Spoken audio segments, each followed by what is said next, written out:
Chandigarh international airport पर आज domestic flight का दूसरा दिन है, तो यात्री दूसरे दिन के लिए भी यहाँ से रवाना होने के लिए पहुँच रहे हैं। तो आप देख सकते हो कि सबसे पहले जो उनका वेब चेक इन किया जाता है, बोर्डिंग पास चेक किया जाता है, और इसके अलावा आप देख सकते हो कि एयरपोर्ट के अधिकारी यहाँ पर मौजूद रहता है, तो थोड़ा डिस्टेंसिंग रखकर ही ये सब डॉक्यूमेंट जो चेक किए जाते हैं। तो इसके अलावा जो बैग पर PNR नंबर होता है वो भी आपको लगाना पड़ेगा। अगर नहीं होता तो एयरपोर्ट की तरफ से एक आपको स्लिप दी जाएगी, उसमें आप नंबर लिखकर आप बैग पर चिपका सकते हैं। इसके अलावा आरोग्य सेतु ऐप भी आपके मोबाइल में होना बहुत ही ज़रूरी है। इसके अलावा अगर नहीं होती तो आपको डिक्लेरेशन फॉर्म भरना पड़ेगा। तो आप देख सकते हो कि जैसे इनकी भी जो चेकिंग की जा रही है, बैग वगैरह जो आरोग्य सेतु ऐप है वो भी मोबाइल पर दिखाई जाती है एयरपोर्ट की अथॉरिटी को। तो जैसे ही ये चेकिंग पूरी हो जाती है तो आगे बैग जो अपने यात्री होते हैं वो बैग को टेबल पर रखेंगे, जो भी अपना सामान होगा, लगेज पास होगा तो उसे सैनिटाइज किया जाएगा। तो आप देख सकते हो जी, ऐसे सैनिटाइज करते हैं कि जैसे यात्री रख रहा है बैग तो उसके हैंडल बैग को अच्छी तरह से सैनिटाइज किया जाता है। सैनिटाइज प्रॉपर होने के बाद आगे का प्रोसेस होता है शुरू। तो आपको पूरी यहाँ से अपना e boarding pass, web check in और आपको आरोग्य सेतु ऐप जो मोबाइल में होना ज़रूरी है। तो आप देख सकते हो ऐसे मोबाइल से चेक करवाई जाती है कि आरोग्य सेतु ऐप डाउनलोड की हुई है या नहीं हुई है। फिर बोर्डिंग पास चेक किया जाता है ऐसे तो आगे कारपेट बिछा होता है। तो यहाँ से कंप्लीट होने पर, स्क्रीनिंग कंप्लीट होने पर, सैनिटाइज कंप्लीट होने पर बैग यहाँ से उठा लिए जाते हैं। तो और आगे जो कारपेट बिछा होता है वहाँ उसे भी सैनिटाइज किया हुआ है। तो जैसे ही यात्री यहाँ से निकलेंगे, कारपेट पर पहुँचेंगे तो कारपेट को सैनिटाइज किया हुआ पहले से, उससे जूते भी साफ़ हो जाएंगे। तो आगे जो एयरपोर्ट अथॉरिटी का जो व्यक्ति होता है, जो मुलाजिम होता है, वो थर्मल स्क्रीनिंग करता है। थर्मल स्क्रीनिंग के बाद अंदर CISF के जवान होते हैं, वो भी आपका जो यात्री आते हैं उनका डॉक्यूमेंट चेक करते हैं, बोर्डिंग पास चेक करते हैं। बोर्डिंग पास चेक होने के बाद ही आपको अंदर जाने की इजाज़त होती है। तो आज चंडीगढ़ से 12:10 पर पहली फ़्लाइट आएगी जहाँ से रवाना होगी मुंबई को, और दूसरी फ़्लाइट 12:40 पर दिल्ली को रवाना होगी। तो जो चंडीगढ़ को मुंबई से पहली फ़्लाइट आएगी वो 11 साढ़े 11 के करीब पहुँचेगी यहाँ पर, और फिर वही रवाना होगी 12:10 पर मुंबई को। इसी तरह से फिर दिल्ली से 11:40 पर यहाँ लैंड होगी फ़्लाइट, तो वापस वही दिल्ली को 12:40 पर रवाना होगी। वैसे तो मालदीव से आया था, INS जलश्वा जो नेवी का फाइटर प्लेन उधर आया था। 14 दिन में क्वारंटाइन केरला में था, और क्वारंटाइन के बाद आज हिमाचल जा रहा हूँ सर। हाँ जी सर, हमारी गवर्नमेंट की तरफ से हमने स्टार्टिंग से देखा सर। हमने मालदीव से हम मालदीव में हम सभी कंट्रियों के लोग वहाँ पे काम करने रहते सर।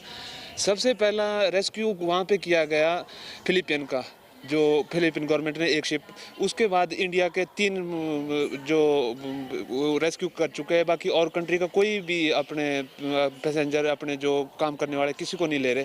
पर इंडिया का हमारे को गवर्नमेंट का बहुत ही अच्छा।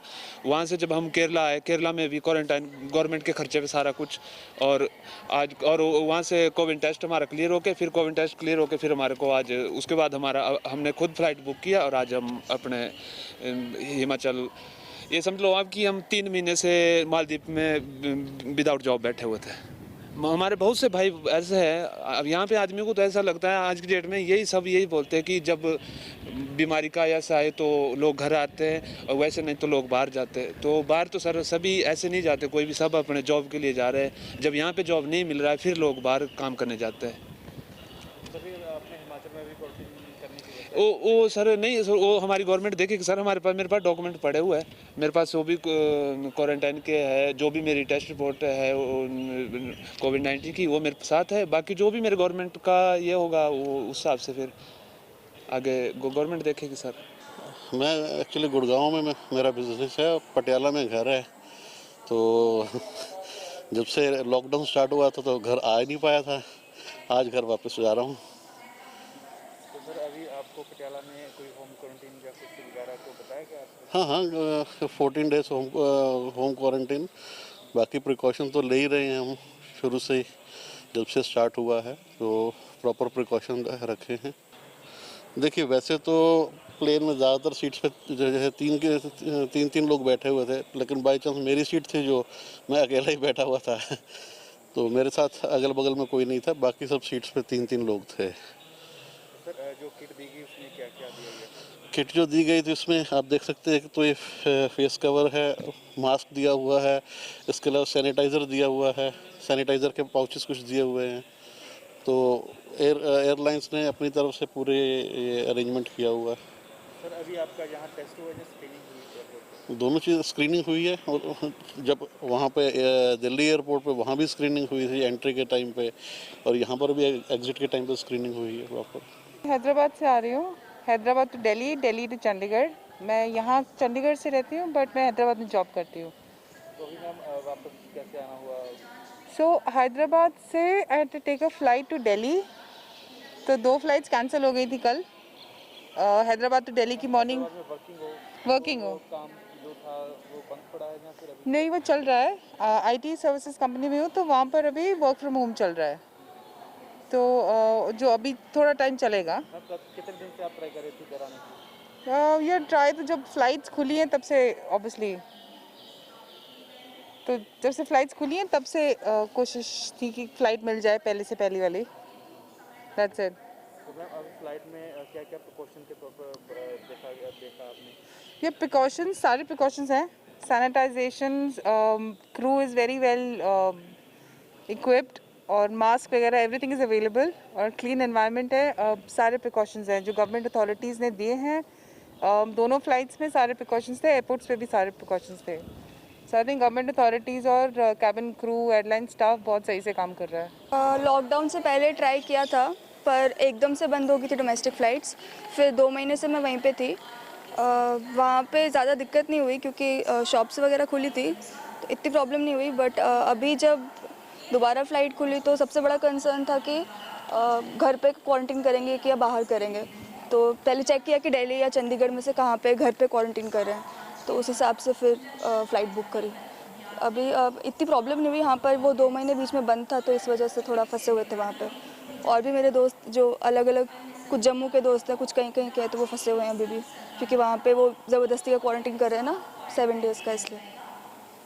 तो अभी आपको कहाँ करेंगे पता चला आपको? घर पे ही करेंगे, होम क्वारंटीन है। रेगुलेशंस पढ़ के आई हूँ ना, इसीलिए मैंने चंडीगढ़ का कराया। मैं पुणे से आ रहा हूँ, मुझे मनाली जाना है। तो सर वहाँ आप क्या करते हो? मैं म्यूजिशियन हूँ। तो सर कब गए थे आप मनाली? मैं जनवरी में स्टार्टिंग में गया था और मैं अब वापस आ रहा हूँ। तो सर आपने ट्राई की वापस आने की, कब की? और हाँ, मैंने 1-2 दिन पहले इंडिगो की मेरी कैंसिल हो गई थी पहले, फिर मैंने फिर से दूसरी फ़्लाइट मतलब करवाई, फिर आ पाया मैं। सर अभी आपको क्वारंटाइन की व्यवस्था बढ़ाई थी अभी आपने? हाँ, मैंने पुणे में नहीं, मनाली में है मेरी क्वारंटीन की अभी। करवाना है मुझे क्वारंटीन अभी। सर आप वहाँ कितने टाइम से कोशिश कर रहे थे कि लॉकडाउन पड़ा है, बारिश का केसेस? मैं पिछले 2 महीने से कर रहा हूँ। 2 महीने से ट्राई कर रहे हैं? हाँ, मैं 2 महीने से ट्राई कर रहा हूँ कि कुछ रास्ता मिल जाए, पर नहीं मिला, फिर अभी जाके खुला है। किसी जगह तो आई? बैंगलोर तो आए कहाँ जा रहे हैं? कुराली। हाँ जी। ਜਿਹੜਾ ਫਲਾਈਟ ਦੇ ਵਿੱਚ ਕਿਵੇਂ ਦੇ ਪ੍ਰਬੰਧ ਸੀ? ਫਲਾਈਟ ਦੇ ਵਿੱਚ ਵਧੀਆ ਸੀ ਪ੍ਰਬੰਧ। ਫਿਲਹਾਲ ਸਾਡੀ ਬੈਂਗਲੌਰ ਤੋਂ ਜੋ ਫਲਾਈਟ ਆਈ ਸੀ ਉਸ 'ਚ ਇੰਨੀ ਸੀਟਾਂ ਫੁੱਲ ਨਹੀਂ ਸੀ, ਤਾਂ ਮਿਡਲ ਸੀਟ ਮੋਸਟਲੀ ਖਾਲੀ ਸੀ, ਇੰਨੀ ਬੁਕਿੰਗ ਸੀਗੀ ਨਹੀਂ। ਵੈਸੇ 에ਅਰਪੋਰਟ ਦੇ ਵਿੱਚ ਵੀ ਇੰਨੇ ਲੋਕੀ ਹੈ ਨਹੀਂ, 30% ਹੀ ਸਿਰਫ ਕਪੈਸਿਟੀ ਚੱਲ ਰਹੀ ਹੈ, ਤਾਂ ਬਹੁਤ ਜ਼ਿਆਦਾ ਰਸ਼ ਨਹੀਂ ਹੈ। ਬਾਕੀ ਬੈਂਗਲੌਰ 에ਅਰਪੋਰਟ 'ਤੇ ਵੀ ਜੋ ਪ੍ਰੋਸੀਜਰ ਸੀਗੇ ਉਹ ਸਭ ਵਧੀਆ ਸੀ, ਕੋਈ ਦਿੱਕਤ ਦੀ ਗੱਲ ਨਹੀਂ ਹੈ। ਕਿਤੇ ਜ਼ਿਆਦਾ ਤੁਹਾਨੂੰ ਟੱਚ ਕਰਨਾ ਨਹੀਂ ਪੈਂਦਾ, ਆਪਣੇ ਆਪ ਸਾਰੇ ਪ੍ਰਿੰਟ ਆਊਟਸ ਵਗੈਰਾ ਹੋ ਜਾਂਦੇ ਨੇ, ਤੇ ਮੋਸਟਲੀ ਤੁਸੀਂ ਬਿਨਾਂ ਕਿਸੇ ਚੀਜ਼ ਨੂੰ ਟੱਚ ਕਰੇ ਬਾਹਰ ਨਿਕਲ ਆਉਂਦੇ ਹੋ। ਤੁਸੀਂ ਕਿਵੇਂ ਅੱਗੇ ਜਾਓਗੇ ਕੁਰਾਲੀ? ਇੱਥੋਂ ਮੇਰੇ ਪੇਰੈਂਟਸ ਲੈਣ ਆਏ ਹੋਏ ਆ, ਉਹਨਾਂ ਦੇ ਨਾਲ ਹੀ ਜਾਊਂਗਾ ਮੈਂ। ਹੋਮ ਕੁਆਰੰਟਾਈਨ ਦੀ ਕੋਈ ਪ੍ਰਬੰਧ? ਹੋਮ ਕੁਆਰੰਟਾਈਨ ਦਾ ਹੈਗਾ ਸਿਸਟਮ, ਤੇ ਮੈਂ ਉੱਥੇ ਜਾ ਕੇ ਆਪ ਹੀ ਆਪਣੇ ਆਪ ਨੂੰ ਇੱਕ रूम ਦੇ ਵਿੱਚ ਹੋਮ ਕੁਆਰੰਟਾइन कर ਲਾਂ।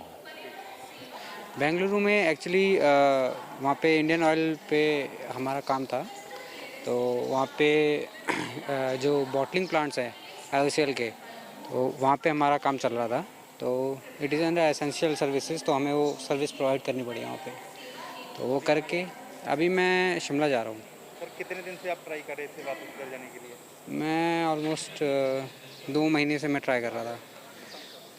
यस, 2 महीने से। फ्लाइट कैसा लगा आपको? कोई कैसे? नहीं, अच्छा है, सेफ्टी पर्पज़ मतलब पूरा किया है और काफ़ी ठीक है। आई थिंक अच्छा स्टेप उठा रही है गवर्नमेंट इस वक्त।